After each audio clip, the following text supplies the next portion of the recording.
Familia mar jatelo machon mar osuptal ma Jaramogi Kisumu, Dr. George Otieno Rae, koro kwayo kony mapiyo kotenore kod ringre ma okwamo e kar yudo thieth ma Ewa Women's Hospital mayudore e piny South Korea. Ma en kaluore kod omenda moheo $17 mane nyuolore e thuolo machuok mane opodho apoya e pinyno kane odhi e romo mar tend kaunti ma Kisumu mar El-Reb, kaka ilero kod nyawadgi Laktar Kamarogo e lo Familia. Millicent Adhiambo miyo waler mathoth. Twak mara gi Ramogi TV e lo Familia.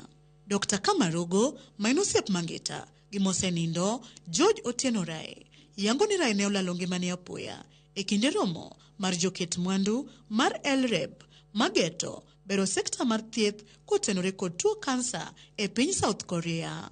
Kuma bang'e weche mag chudo ne thieth mare ne ochako mienjo. Rae no kodhi Korea no dhi thieth, no dhi tich. Nen ng'ama wuotho kaka in gi an. Nok ni en gi midekre moro. So gino yuda kaka nyalo yudo ng'at moro amora. Koro kachopo tarik 4 to ema Tabo yudo wuoyini. Nene odhi idho bas to sim dichiel. Kosetere osiptal nendo ka in ng'at mok jakore to nyaka ichuli kithiedhi. To negi kawe bugichako thiedhi. Bukete ICU. Ka ging'iyo to ginwang'o ni kara wuoyi no wuok kae kaka delegate to nigi onge gi health insurance. Olero ne riwruok mar Kenya Medical Association ne ochuno mondo odonjre wachno mondo ne Rae thieth mapiyo kuom hawi marach. Rae ne oduogo owito ngimane, gino mane omiyo osiptal ma South Korea nyono piny ni ringre Rae ok gol kapok ochulo omenda mane omedo dhi malo nyaka $17,000,000.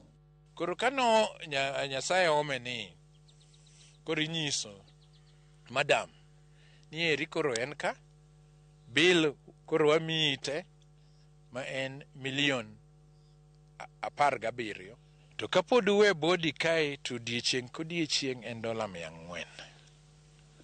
Koro timuru piyo mondo wadhi.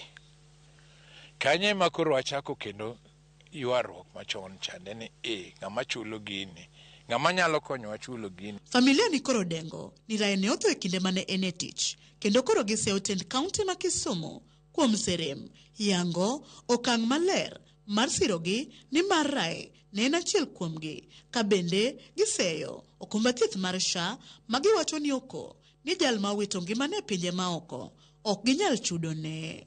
Kaunti kwadhi girgi to ni pesa tin sani waneno kaka wabro neno. SHA kwadhi irgi to ni ng'at ma tuo go oko ok onyal chudo. Waonge gi policy gino manowachu wuogi kaunti. Koro kanyo ema nyaka sani wamoke. Ewi mano koro gikwayo kony mar omenda kuom ng'ata mondo ginyal kelo ringre wuodgi ma Dr. George Rae pacho motelo ne chano nyasi mar ik mare e gwenge ma Magwar e sub kaunti Maseme. Sani choko mwaeg dwaro en nikech onge kumoro mwanyalo gole pesa no. Mane gima family neno sani late. We are appealing for this money to be collected as quickly as possible so that we bring George Rae home. 645.